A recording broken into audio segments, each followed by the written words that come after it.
ತಾಲೂಕಿನ ಗೊರೂರು ಸಮೀಪದ ಹೇಮಾವತಿ ಡ್ಯಾಂ ಮುಂಭಾಗದ ವಿಶಾಲ ಖಾಲಿ ಭೂ ಪ್ರದೇಶವನ್ನು ಪ್ರವಾಸಿ ಆಕರ್ಷಣೆಯ ಕೇಂದ್ರವನ್ನಾಗಿ ರೂಪಿಸುವ ಉದ್ದೇಶದಿಂದ ಬೃಂದಾವನ ಗಾರ್ಡನ್ ಮಾದರಿಯಲ್ಲಿ ಭವ್ಯ ಬೃಂದಾವನ ಉದ್ಯಾನ ನಿರ್ಮಿಸಲು ರಾಜ್ಯ ಸರ್ಕಾರವು ಈ ವರ್ಷದ ಬಜೆಟ್ನಲ್ಲಿ 500 ಕೋಟಿ ಅನುದಾನವನ್ನು ಮೀಸಲಿಡಬೇಕು ಎಂದು ಬೃಂದಾವನ ಹೋರಾಟ ಸಮಿತಿಯ ಗೌರವಾಧ್ಯಕ್ಷ ಹೇಮರಾಜ್ ಆಗ್ರಹಿಸಿದರು.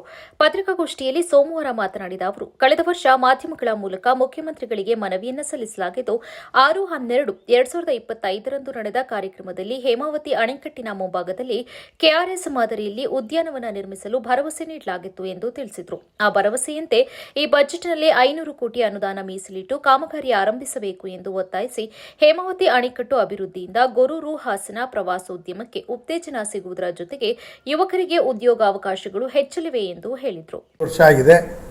ಆದಾಗಿನಿಂದ ಆಳುವಂಥ ಸರ್ಕಾರಗಳು ಯಾವೂ ಕೂಡ ಕೆಆರ್ಎಸ್ ಮಾದರಿಯಲ್ಲಿ ಬೃಂದಾವನ ಮಾಡಿಕೊಡಿ ಅಂತ ಕೇಳಿದೋ ಇದುವರೆಗೆ ಮನಸ್ಸು ಮಾಡಿಲ್ಲ ಅಂತ ಹೇಳಿದ್ದು.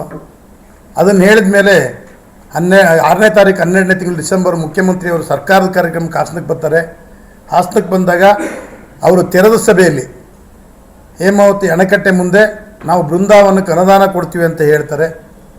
ಮಾನ್ಯ ಮುಖ್ಯಮಂತ್ರಿಗಳಲ್ಲಿ ನಾವು ಕೈ ಮುಗಿದು ಪ್ರಾರ್ಥನೆ ಮಾಡೋದು ಇಷ್ಟೇ, ನೀವು ಹೇಳ್ತೀರಿ ನಾವು ನುಡಿದಂತೆ ನಡೆಯುವ ಸರ್ಕಾರ ಅಂತ ಹೇಳಿ, ದಯಮಾಡಿ 6/12 ನೀವು ನುಡಿದಿದ್ದೀರಿ ಹಾಸನದಲ್ಲಿ ಹೇಮಾವತಿ ಬೃಂದಾವನಕ್ಕೆ ನಾನು ಅನುದಾನ ಕೊಡ್ತೀನಿ ಅಂತ ಹೇಳಿ, ದಯವಿಟ್ಟು ನೀವಾದರೂ ಮನಸ್ಸು ಮಾಡಿ ನಿಮ್ಮ ಸರ್ಕಾರದಲ್ಲಿ ಇವಾಗಲಾದರೂ ಕೂಡ ಈ ಬಜೆಟ್ನಲ್ಲಿ 500 ಕೋಟಿ ರೂಪಾಯಿಗಳ ಅನುದಾನವನ್ನು ಕೆಆರ್ಎಸ್ ಮಾದರಿ ಬೃಂದಾವನಕ್ಕೆ ಹೇಮಾವತಿ ಅಣೆಕಟ್ಟೆ ಮುಂಭಾಗ ಇಟ್ಕೊಂಡು ಆ ಕಾಮಗಾರಿಯನ್ನು ಪ್ರಾರಂಭ ಮಾಡಲಿಕ್ಕೆ ತಾವು ದೊಡ್ಡ ಮನಸ್ಸು ಮಾಡಿ ಗೊರೂರಿನ ಚಿತ್ರಣ ಮುಂದಾದರೂ ಕೂಡ ಬದಲಾವಣೆ ಆಗಲಿ.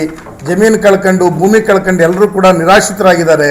ಒಂದು ಈ ಬಿದ್ದ ಬೀಡಂಗೆ ಕಾಣಿಸ್ತಾ ಗೊರೂರು, ಅದನ್ನು ದಯಮಾಡಿ ಪ್ರಚಲಿತಕ್ಕೆ ತರುವ ನಿಟ್ಟಿನಲ್ಲಿ ಮಾನ್ಯ ಮುಖ್ಯಮಂತ್ರಿಗಳು ಯೋಚನೆ ಮಾಡಿ ಮುಂದಿನ ಬಜೆಟ್ನಲ್ಲಿ ತಾವು ಘೋಷಣೆ ಮಾಡಬೇಕು ಅಂತ ಹೇಳಿ ನಿಮಗೆ ಹೇಮಾವತಿ ಗೊರೂರು ಬೃಂದಾವನ ಹೇಮಾವತಿ ಹೋರಾಟ ಸಮಿತಿ ಈ ಮೂಲಕ ಕಳಕಳಿಯ ಮನವಿಯನ್ನು ಸೇರ್ತಾ ಈ ಮೂಲಕ ನಿಮಗೆ ಪ್ರಾರ್ಥನೆ ಮಾಡಿ ಕೇಳ್ಕೊತಾ ಇದ್ದೀವಿ. ಇಷ್ಟೇ ವಿಷಯ. ಪತ್ರಿಕಾಗೋಷ್ಠಿಯಲ್ಲಿ ಬೃಂದಾವನ ಹೋರಾಟ ಸಮಿತಿಯ ಜಗದೀಶ್, ರಾಮಘಟ್ಟ, ಬಂಗಾರಿಗೌಡ, ಮಲ್ಲೇಶ್, ನಿಂಗರಾಜು, ಜಿಡಿ ಪ್ರಕಾಶ್ ಇತರರು ಉಪಸ್ಥಿತರಿದ್ದರು.